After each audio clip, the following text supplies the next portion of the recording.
Assalamualaikum teman-teman. Seperti biasa, sebelum mulai Mimin mendoakan semoga teman-teman semua selalu dalam keadaan sehat walafiat. Oke, kali ini kita akan melanjutkan Martial Master versi novel bagian 669. Bagi yang baru bergabung, selamat bergabung. Dan bagi yang belum subscribe dulu lah agar Mimin tambah semangat lagi nih bikin videonya. Oke, kalau sudah kita langsung masuk ke isi ceritanya.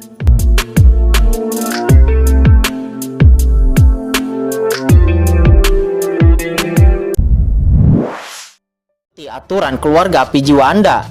Tetapi ini kota Changsuan saya. Anda harus mengikuti aturan kota Changsuan saya. Duel yang adil dan bersedia kehilangan taruhan, kata Aoli. Dia berkata dengan sungguh-sungguh. Terlihat bahwa Aoli cukup waspada kepada pria tua jangkung itu. Hahaha. Oke, Aoli, aku sudah ingat apa yang kamu katakan, dan kuharap kamu tidak menyesali keputusanmu hari ini, kata pria tua jangkung itu. Dia mendengus dingin. Sosoknya bergetar dan tiba-tiba menghilang bersama Li Dongyu. Dan pada saat yang sama, banyak master dari keluarga api jiwa juga menghilang. Mereka pergi dari sini. Teman kecil Qinchen, setelah ini datanglah ke istana, kata Aoli seraya melirik Qinchen. Kemudian dia mengguncang sosoknya dan menghilang dari sana. Ketika penguasa kota Aoli pergi, seluruh alun-alun menghela napas lega. Tetapi alun-alun masih sunyi dan semua orang memandang Qinchen dengan ngeri, dengan ketakutan tak berujung di hati mereka. Ketika tatapan Qinchen datang, semua orang menundukkan kepala, tidak berani menatap Qinchen. Ini adalah pria kejam yang tiada tara. Di kota Changsuan, dia berani ingin membunuh putra pertama Li Dongyu dari keluarga api jiwa secara terbuka. Itu terlalu gila.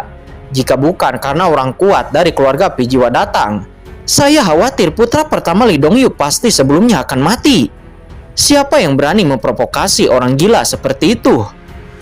Mata Qinchen berkedip. Dia tahu bahwa setelah pertempuran hari ini reputasinya akan menyebar dengan sangat cepat. Jika Yu Qiansu, Jiruyu, dan Chen Xixi ada di sekitar kota Changsuan, dia pasti akan mendengar reputasinya. Qin Tinting, master pengobatan kuno, Sang Gukong. Baru saja penguasa kota Aoli memintaku untuk datang. Saya menduga harus ada sesuatu untuk didiskusikan dengan saya. Sepertinya untuk sekarang saya tidak bisa kembali ke Papillon Candi. Dengan cara ini saya akan mengajari Anda beberapa kekuatan supernatural. Ini sangat bagus untuk kultivasi Anda. Dan Anda akan membantu saya untuk mengembangkan Papillon Candi dan menumbuhkan kekuatan, kata Qinchen. Setelah mengatakan itu, Qinchen mengarahkan jarinya dan menimbulkan tanda kultivasi yang tak terhitung jumlahnya ke dalam tubuh 3 orang. Tanda-tanda ini semuanya berasal dari tanda bakat talenta jenius yang tak terhitung jumlahnya di palu penyembuh langit. Dan itu telah menjadi persepsi Qinchen sendiri. Selain itu ada teknik budidaya dari Peng Bukun dan sebagainya. Peng Bukun adalah orang kuat di tahap tengah alam suci bumi. Meskipun dia dibunuh oleh Qinchen, beberapa pengalaman kultivasinya dan pemahamannya tentang surga sangat cocok untuk Sang Gukong. Sekarang Sang Gukong hanya berjarak 1 langkah dari tahap tengah alam suci bumi. Setelah menyerap teknik kultivasi ini, ditambah dengan sumber daya dari Papillon Candi, serta aura dari palu penyembuh langit, hanya masalah waktu sebelum dia dapat menembus tahap tengah alam suci bumi. Satu-satunya masalah adalah umur panjang Sang Gukong yang tidak banyak. Sesaat berikutnya sebuah pil muncul di tangan Qinchen, dan pil itu mengandung kekuatan tahun. Kemudian pil itu diberikan kepada Sang Gukong. Pil ini bukan pil pengembalian waktu, tetapi pil ini juga mengandung kekuatan waktu. Itu diringkas oleh pengorbanan pemuda ini dan menyempurnakan umur panjang. Itu dapat memperpanjang hidup Anda untuk jangka waktu tertentu, dan itu juga mengandung banyak kekuatan sumber suci. Dengan itu, Anda dapat menerobos tahap tengah alam suci bumi dalam waktu 1 bulan, kata Qinchen. Qinchen tidak tahu apa yang terjadi kepada penguasa tuan kota, jadi dia bersiap. Dengan pil seperti itu, Sang Gukong pasti bisa memasuki tahap tengah alam suci bumi dan kemudian duduk di Papillon Candi. Itu sudah cukup. Terima kasih Chen Xiao, kata Sang Gukong. Tubuhnya bergetar karena kegembiraan. Baiklah, saya harap kalian bisa memahaminya secepat mungkin dan membuat terobosan sendiri. Untuk Papillon Candi, kalian harus mengelolanya dengan rajin. Jika kalian memiliki pertanyaan, kalian dapat menghubungi manajer Juan Ming atau Cai Gaopeng. Mereka semua harusnya membantu, kata Qin Chen. Kota Changshuan ini terlalu kecil, hanya sebuah kota. Qin Chen tidak bisa terjebak di sini. Dan dia masih perlu mencari Yu Qianzu dan yang lainnya. Dan cukup untuk meninggalkan Sang Wukong di kota Changshuan. Setelah mengatakan itu, Qin Chen kemudian berbalik, berjalan ke arah Ao Qingling yang sedang menunggu, lalu berkata, "Nona Ao, ayo pergi." Ao Qingling memandang Qin Chen dengan mata yang indah. Bayangan tinggi Qin Chen tentang mengalahkan Li Dongyu dalam bedaknya terus terpikir di dalam pikirannya, membuat jantungnya berdetak. Wanita mana yang tidak menghargai musim semi? Kecantikan mana yang tidak mencintai pahlawan? Dan Qin Chen adalah pahlawan. Baiklah, ayo pergi. Ao Qingling terkekeh dan mendekati Qin Chen. Keduanya kemudian melintas ke dalam kehampaan dan menghilang. Tanpa diduga, Chen Xiao sangat mengerikan. Kali ini kita bersama orang yang tepat, kata Sang Wukong seraya melihat ke tempat Qin Chen menghilang. Ya, tapi Chen Xiao hampir membunuh putra pertama dari keluarga api jiwa. Aku khawatir keluarga api jiwa tidak akan membiarkannya begitu saja. Master pengobatan kuno menggelengkan kepalanya. Pria tua sebelumnya dari keluarga api jiwa memiliki napas yang sangat menakutkan. Seharusnya dia juga berada di tapahir alam suci bumi, bukan? Kata Master pengobatan kuno.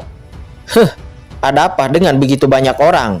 Karena Chen Xiao berani melakukannya, Chen Xiao pasti yakin akan hal itu, kata Qin Tinting. Scene berpindah pada saat ini. Qin Chen sudah tiba di istana mansion Tuan Kota. Di kediaman Tuan Kota Aoli sudah menunggu di aula. Dan di aula, beberapa ahli teratas di kediaman Tuan Kota sedang duduk di kedua sisi. Teman kecil Qin Chen, silahkan duduk, kata penguasa kota Aoli. Setelah semua kejadian yang terjadi sebelumnya, Aoli dan yang lainnya semakin percaya bahwa Qin Chen adalah pewaris guru suci. Terima kasih Tuan Kota. Junior baru saja membuat terobosan dan akan mengkonsolidasikan basis kultivasi. Saya tidak tahu apakah maksud Tuan Kota memanggil saya. Apa yang terjadi? Kata Qin Chen seraya duduk di kursi. Teman kecil Qin Chen, sebelum kepada intinya, lelaki tua ini ingin mengucapkan selamat kepada teman kecil atas terobosannya. Jika teman kecil ingin mengkonsolidasikan basis kultivasinya, pena suci bawah tanah saya benar-benar terbuka untuk teman kecil. Dan saya akan membiarkan teman kecil mengkonsolidasikan basis kultivasinya dengan pena suci kuno keluarga saya, kata Aoli. Membuka pena suci, mata Qin Chen menyala. Apakah penguasa kota Aoli ini begitu murah hati? Qin Chen juga pernah berlatih di mansion Tuan Kota sebelumnya. Secara alami dia tahu bahwa kekuatan pena suci kuno ini tidak ada habisnya. Tetapi jika dikonsumsi terus-menerus, itu mungkin akan habis. Jika Aoli benar-benar membuka pena suci kuno untuk mengkonsolidasikan basis kultivasinya, pena suci kuno keluarga Ao pasti akan mengalami kerusakan besar. Ketika keluarga Ao berani melakukan ini, mereka jelas menginginkan sesuatu dari Qin Chen. Namun Qin Chen tidak bisa menolak godaan seperti itu. Sekarang dia baru saja menembus alam suci bumi, dan yang paling dia butuhkan adalah Yuan suci. Kalau begitu, terima kasih Tuan Kota, kata Qin Chen. Dia mengangguk dan berkata dengan tenang tanpa banyak bicara. Dia juga tidak terburu-buru. Aoli bahkan berani menyinggung keluarga api jiwa demi dirinya. Seharusnya dia tidak ingin mengatakan ini saja. Hahaha, Aoli melirik Qin Chen dengan penuh penghargaan, dengan sangat puas. Ada karakter seperti itu di dunia, dan dia memang keturunan guru suci. Ngomong-ngomong, teman kecil Qin Chen, lelaki tua ini telah menunjukkan banyak aturan saat kamu bermain melawan Li Dongyu sebelumnya. Ini sangat menakutkan. Berapa banyak tahu yang ada dalam asal-usul suci bumimu? Kata Aoli, dia bertanya. Dia nampak sedang menguji kultivasi Qin Chen. Seniman bela diri menerobos alam suci bumi. Asal-usul suci bumi akan terbentuk di dalam tubuh. Secara umum, semakin Anda menguasai asal-usul bumi, semakin kuat kekuatan Anda. Pemuda ini baru saja menerobos dan tidak banyak asal-usul bumi yang kental. Hanya 108, kata Qin Chen. Dia mengatakan nomor secara acak. Apa 108 asal-usul suci bumi? Semua master yang hadir terkejut, bahkan penguasa kota Aoli merasa sedikit aneh. Ini adalah angka yang membuat siapapun merasa ketakutan. Perlu dicatat bahwa ketika orang umum menerobos, dia dapat memadatkan lebih dari 10 aturan asli yang sudah sangat menakutkan. Tentu saja ada juga talenta kelas atas yang dapat memadatkan lusinantau sekaligus. Tetapi mereka semua adalah jenius yang tiada tara, luar biasa di antara yang suci. Adapun yang dapat memadatkan ratusan tau, mereka tidak pernah melihat dan tidak pernah mendengarnya. Tuanku, Tuan Kota, ketika kamu pertama kali menerobos alam suci bumi, kamu juga memadatkan 49 asal suci bumi kan? Seorang penatua keluarga Ao berkata dengan kaget. Tidak buruk, mengerikan. Penguasa kota Aoli saja hanya memiliki 49 asal usul suci bumi. Namun Qinchen 108, menakjubkan, mengerikan. Layak menjadi keturunan guru suci, orang sombong yang dipilih oleh guru suci. Tepat setelah menerobos, dia telah memadatkan lebih dari 100 asal-usul suci bumi. Ketika dia berkultivasi ke tingkat kultivasi alam suci bumi tanpa tanding, seberapa kuat dia nantinya? Para master di aula semuanya diam-diam berbisik, kaget dan kaget, yang tidak bisa dijelaskan. Saat ini Qinchen diam-diam tersenyum di dalam hatinya. Asal-usul suci bumi miliknya sebenarnya jauh lebih dari 108. Karena petak langit telah menahan aturan jenius yang tak terhitung jumlahnya. Asal-usul suci bumi yang Qinchen kendalikan saat ini memiliki lebih dari 300 tau. Apalagi ini hanya karena dia baru saja menerobos. Setelah tingkat kultivasinya ditingkatkan, dia akan lebih padat dan intensitas setiap jalur lebih menakutkan daripada orang suci bumi biasa. Oke, memang pantas menjadi teman kecil. Ini luar biasa. Dengan cara ini, lelaki tua ini akan lebih percaya diri dengan rencana selanjutnya. Kata Aoli, dia akhirnya mengungkapkan tujuannya. Rencana? Ya, teman kecil Qinchen, Anda juga telah melihat bahwa dalam acara akbar ini, jenius yang tak terhitung jumlahnya telah datang dan banyak master bersembunyi di kota Changsuan saya. Apakah kamu tahu kenapa? Memangnya mengapa? Karena ada harta karun ras iblis di dekat kota Changsuan saya. Harta iblis? Qinchen terkejut, meskipun dia akhirnya tahu apa yang diminta Aoli untuk dia lakukan. Tetapi mendengar ini dia bahkan lebih bingung. Karena mengapa penguasa kota Aoli memberitahunya tentang harta karun ini? Jika dia mengetahui ada harta karun, seharusnya dia mendapatkannya sendiri. Teman kecil Qinchen mungkin penasaran mengapa lelaki tua ini memberitahumu. Lelaki tua ini tidak akan menyembunyikannya darimu. Jika lelaki tua ini benar, kamu harus menjadi keturunan dari guru suci, kata Aoli dengan ringan. Apa? Bagaimana kamu tahu? Kata Qinchen, dia nampak terkejut. Seolah-olah Aoli telah mengungkapkan sebuah rahasia. Tubuh Qinchen memancarkan warna yang waspada. Hahaha, teman kecil, jangan khawatir. Lelaki tua ini menebaknya sendiri. Aura pada teman kecil itu luar biasa. Ditambah bakat teman kecil. Lelaki tua ini telah melihat itu jenis napas yang sangat akrab.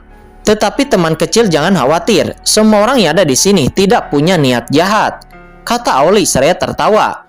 Melihat penampilan Qinchen, dia lebih mempercayai tebakannya sendiri. Selanjutnya Aoli menjelaskan kepada Qinchen bahwa harta karun itu adalah harta karun ras iblis kuno. Ras iblis kuno itu dihancurkan dan tempat itu berubah menjadi banyak reruntuhan. Keluarga Aonya telah menemukan reruntuhan-reruntuhan itu selama ribuan tahun. Namun saat ini banyak kekuatan besar yang telah mengetahui harta karun itu, seperti keluarga Pijiwa, kota Tianwei, kota subkuno, dan yang lainnya. Mereka semua telah mengetahuinya. Oleh karena itu, keluarga Aonya tidak bisa menunggu lebih lama lagi, dan mereka harus masuk secepat mungkin kepada reruntuhan itu. Walaupun reruntuhan itu sangat berbahaya, mereka harus tetap masuk. Aoli menjelaskan kepada Qinchen dengan mendetail. Mendengar ini hati Qinchen sedikit tergerak. Pasti ada harta karun di dalam reruntuhan iblis kuno itu. Qinchen harus menerobos alam suci surgawi dalam waktu 3 tahun. Jika tidak, dia tidak akan menyelesaikan krisis di benua Tianwu. Kultivasi saja tidak cukup. Dia harus menemukan harta karun. Dan harta karun iblis kuno ini mungkin cocok baginya. Namun Qinchen juga mengerutkan kening. Lalu apa gunanya membawa dirinya? Saat ini Kincen hanyalah tahap awal alam suci bumi. Keluarga Ao memiliki banyak ahli yang sangat kuat. Mengapa harus membawa tahap awal alam suci bumi seperti dirinya? Teman kecil Kincen, pasti kamu bertanya-tanya mengapa aku membawamu. Kata Aoli, dia sepertinya mengetahui keraguan Kincen. Karena kamu adalah keturunan guru suci, kekayaan alam. Kemanapun kamu pergi, mudah untuk mengubah bahaya menjadi keberuntungan. Kali ini saya akan membawa teman kecil. Dan saya juga akan membuka sepenuhnya pembuluh darah suci kuno keluarga Ao saya untuk teman kecil. Kali ini perjalanan harta karun penuh dengan krisis. Teman kecil harus berusaha sebaik mungkin untuk meningkatkan kekuatan. Dan kita akan memiliki lebih banyak harapan untuk mendapatkan harta itu. Kata Aoli, dia berkata dengan sangat tulus dan benar-benar mengatakan yang sebenarnya. Itu dia, Kincen terkejut dengan cara ini. Penjelasan Aoli sangat jelas. Menurut keberuntungan, itu juga sangat populer. Di tempat-tempat seperti surga, semua orang sangat mempercayainya. Jika Aoli sangat yakin bahwa dia adalah pewaris guru suci, tidak heran Aoli akan membawa dirinya. Teman kecil, lelaki tua ini mengatakan yang sebenarnya. Kamu memiliki sedikit keberuntungan di tubuhmu, dan kamu pintar, juga sangat kuat. Bagaimana? Saya tidak tahu apakah teman kecil bersedia pergi bersama, kata penguasa kota Aoli. Ya, harta karun iblis kuno itu cukup menarik. Pria muda ini secara alami tertarik. Jika tidak, bagaimana cara saya untuk berkultivasi menjadi alam suci surgawi? Kata Kincen dengan bangga. Hahaha. Oke, ayo pergi bersama. Aku tidak tahu bagaimana teman kecil ingin membagi hartanya. Berapa banyak yang teman kecil inginkan? Kata penguasa kota Aoli. Hahaha, Kincen tertawa juga dan kemudian Kincen berkata, Tuan penguasa kota Aoli sedang berbicara tentang bagaimana membagi harta itu. Tetapi ini terlalu awal. Ketika kita mendapatkan harta itu tidak akan terlambat untuk membaginya. Ada keheningan untuk beberapa saat dan Aoli juga tertawa. Luar biasa, teman kecil ini benar-benar berkarakter. Tidak heran, teman kecil memiliki keberuntungan besar dalam dirinya. Dan teman kecil tidak peduli tentang itu. Beruntung, keluarga Ao saya bisa bekerja sama dengan karakter seperti itu. Jika teman kecil ingin berkuasa di surga, keluarga Ao kami dapat menjadi pendukung Anda. Ini adalah pernyataan yang serius, tetapi semua orang yang hadir tahu bahwa di belakang Kincen, seorang guru suci mendukungnya. Masa depan tidak terbatas, dan mungkin ada kemungkinan nyata untuk memperebutkan surga.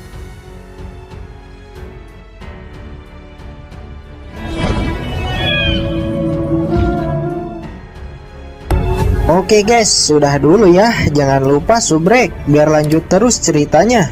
Bagi yang sudah subrek, mudah-mudahan dimudahkan rezekinya. Mimin undur diri. See you next and goodbye.